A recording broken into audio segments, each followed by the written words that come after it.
आज हम 28 चेस्ट यानी 28 छाती की कुर्ती बनाने वाले हैं। इसकी हम कुर्ती और बाही दोनों देखेंगे। तो यहाँ पे 2 मीटर मैंने कपड़ा लिया हुआ है। ये इस तरह से एक बार फोल्ड है, एक बार और मैंने फोल्ड कर लिया है। यहाँ से चारों तहें खुली हैं, यहाँ से चारों तहें खुली हैं। यहाँ की ये वाली भाग फोल्ड है और ये वाला भी भाग फोल्ड है और यहाँ का ये पूरा फोल्ड है। अब सबसे पहले एक लाइन यहाँ से हम ड्रॉ कर लेंगे, बिल्कुल सीधी, और बराबरी में कपड़े रख लेने हैं। और अब हमें लंबाई का नाप लेना है। तो यहाँ पर मैं 30 इंच लंबाई लेने वाली हूँ और इसमें 2 इंच हम और मिलाएंगे। आपकी जो भी लंबाई हो इसमें 2 इंच और ऐड कर लेना है। तो 30 इंच में यदि 2 इंच और मिलाया जाए तो ये 32 इंच पर मैं मार्किंग कर रही हूँ। और अब लाइन ड्रॉ कर लेनी है एक। अब यहाँ पे मैंने 1 इंच वाली टेप रखी। अभी हमने यहाँ से नाप लिया था ना, अभी यहाँ से हमने टेप रखी 1 2 इस तरह से नंबर है। अब यहाँ से 6 इंच, इसके बाद 13.5 और इसके बाद 19 या 20 पर लिया जा सकता है। मैं 20 इंच पर मार्किंग कर रही हूँ, 20 इंच। और अब यहाँ से भी हमें लाइन ड्रॉ कर लेनी है। अब यहाँ से हम शोल्डर का नाप लेंगे। शोल्डर के लिए यहाँ पे मैं 5.5 इंच पर मार्किंग कर रही हूँ। 5.5 इस तरह से मैंने लिया। आप चाहें तो आप 6 इंच भी ले सकते हैं, 6 इंच भी लिया जा सकता है। मैंने 5.5 लिया है। अब इस तरह से यहाँ पे भी एक 5.5 पर मैंने मार्किंग कर ली और ये लाइन सीधी कर लेनी है हमें। और अब इन दोनों के बीच में से इस तरह से हमें क्रॉस में लाइन ड्रॉ करनी है और इस तरह से टेप रखनी है 1.25 इंच। इस तरह से 1 इंच से थोड़ा सा ज़्यादा यहाँ पे ये वाला जो पॉइंट है ना, यहाँ पे इस तरह से 1.25 इंच मैंने रखा है और यूँ मार्क कर लिया। और अब इसे गोलाई दे देनी है। अब यहाँ से 2.5 इंच, 2.5 इंच इस तरह से मैंने रखा। एक निशान लगाया 3 इंच पर और दूसरा निशान हमें लगाना है 5 इंच पर। अब यहाँ से भी 2.5 इंच इस तरह से मार्क कर लिया मैंने। और अब एक लाइन ड्रॉ कर लेनी है। यदि आप चाहें तो इसी तरह से गला रख सकते हैं या फिर इसे शेप दिया जा सकता है। और ये पीछे का गला, ये जो 3 इंच का है ये पीछे का गला, 5 इंच जो हमने लिया है ये आगे का गला होगा। तो अब इस तरह से भी इसे हमने शेप दे दी और इसे भी गोलाई दे दी। तो ये पीछे का गला और ये आगे का गला। अब जो बगल वाला भाग है ना, ये वाला जो भाग है ये पीछे वाला है और आगे वाले बगल कैसी होगी, 0.5 इंच अंदर आना है, 1/2 इंच केवल। और इस तरह से इसे भी क्रॉस में मिला देना है। और अब यहाँ से इस तरह से क्रॉस लाइन ड्रॉ करनी है और यहाँ से भी हमें 1.25 इंच इसी तरह से लेना है, 1.25 इंच। और ये मैंने लाइन ड्रॉ की।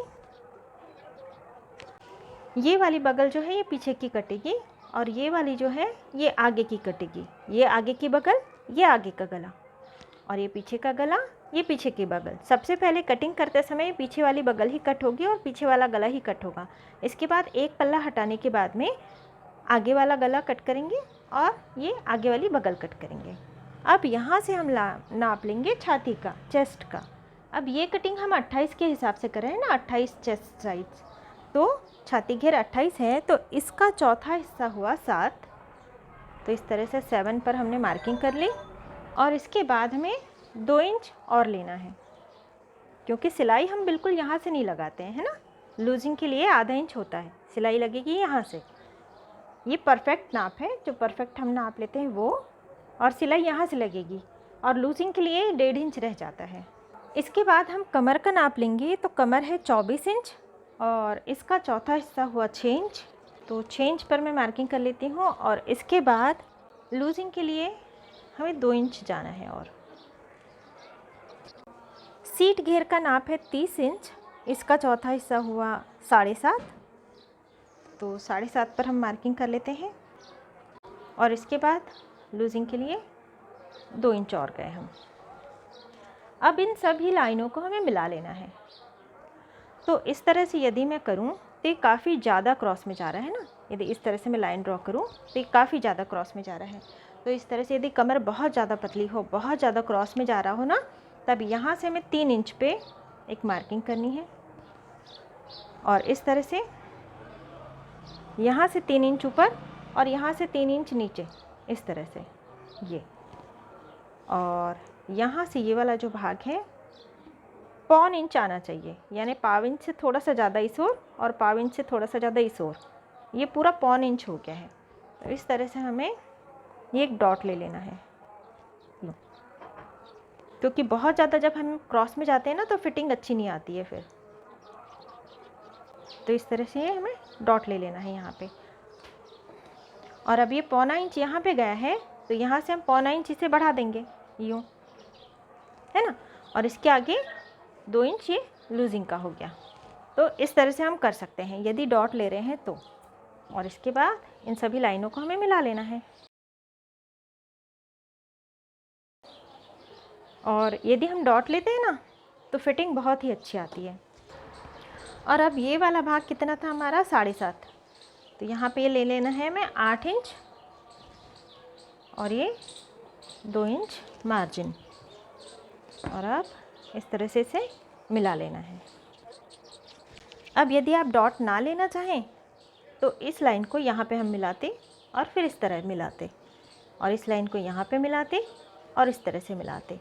तो ये आपकी मर्ज़ी है कि यदि आपको डॉट लेना है तो यहाँ पे 1/4 इंच का डॉट है तो हमने इसे 1/4 इंच बढ़ा लिया, है ना। अब यदि इसमें आप छोटी बाही बनाने वाले हैं या फिर 3/4 बनाने वाले हैं, दोनों तरह की मैं बता दूंगी, यानी एक में ही दोनों तरह की हो जाएगी। तो यदि 3/4 बनाने वाले हैं तो लंबाई इसकी लगभग 14 इंच है, तो इसमें हमें 15.5 ये 1.5 इंच एक्स्ट्रा लेना होगा। तो इस तरह से मैंने यहाँ पे मार्किंग कर ली है। अब ये वाला जो भाग था ये हमारा था 6 इंच, है ना, 6 इंच था ना, तो यहाँ पे भी हम ले लेंगे 6 इंच, यूँ 6 इंच ले लिया। और फिर लूजिंग हमने कितनी रखी है यहाँ पे, ये 2 इंच की, तो बस 2 इंच हमने और ले लिया। इसी तरह से नाप लेना चाहिए। अब यहाँ से हम आएंगे 3.5 इंच नीचे, 3.5 इंच, और एक लाइन खींच लेनी है। अब ये वाला भाग यहाँ मिला देना है और ये वाला भी भाग यहाँ पे मिला देना है। अब यहाँ से यहाँ तक का भाग, ये वाला भाग छोड़ देना है, लूजिंग वाला भाग छोड़ देना है। अब यहाँ से यहाँ तक का भाग जितना था ना, उसका बिल्कुल बीच वाला हिस्सा फोल्ड कर दी हमने टेप और एक मार्किंग कर ली। अब यहाँ पे जो हमने मार्किंग की है, यहाँ से लगभग 1 इंच नीचे हमने एक निशान लगा लिया, 1 इंच नीचे, और इसे यूँ मिला दिया। और अब यहाँ ये वाला निशान यहाँ तक मिला देना है, यूँ मिला दिया, और ये इस तरह से हो गया, यहाँ तक आ गया। और इसकी लंबाई हमने बराबर ले ली है, 1.5 इंच फोल्डिंग के लिए है नीचे, और यहाँ से ले रही हूँ मैं 5.5 लेने के बाद अब ये हिस्सा इस तरह से मिला लेना है। यहाँ पे मैंने 5.5 लिया है, यदि आप चाहें तो इसे 6 इंच भी लिया जा सकता है, 6 इंच भी आप ले सकते हैं। और यदि छोटी बाही बन रही है तो बस आप इसे अपने हिसाब से कर सकते हैं, 6 इंच की, 5 इंच की, इसे आप अपने हिसाब से कर सकते हैं। 6 इंच की यदि बनानी हो तो इस तरह से बस इसे 6 इंच, और फोल्डिंग के लिए और 1.5 इंच ले लेना है नीचे, हमें 1.5 इंच ले लिया हमने, है ना। इतना कट कर लेंगे तो ये इतना भाग फोल्ड होने के बाद में इतनी बाही हो जाती है ना। तो ये 6 इंच की बाही हो जाएगी। अब ये वाला जो भाग है ना, ये जो हमने गोलाई दी है अभी, अब इसी भाग से आधा इंच नीचे हमने एक निशान लगा लिया है ना, आधा इंच। अब इसे यूँ शेप दे देना है। अब ये शेप हमने कैसे दिया, यहाँ से हम यूँ गए, यहाँ से यूँ गए, है ना, लेकिन यहाँ से यूँ गए, यूँ, इस तरह से इसे हमने शेप दिया है। तो ये वाला जो आगे वाला हिस्सा होगा ना, ये छोटा वाला, ये आगे की ओर अटैच होगा, आगे वाले पल्ले में, और ये जो बड़ा वाला भाग है ये पीछे के पल्ले में अटैच होगा। तो बाही कट कहाँ से होगी, यहाँ से हम पहले कट करेंगे यूँ और यूँ, और फिर ये आगे वाला पल्ला केवल 2 पल्ले लेने हैं, इस तरह से 2 पल्ले ले रहे हैं, और ये वाला हिस्सा कट कर लेना है।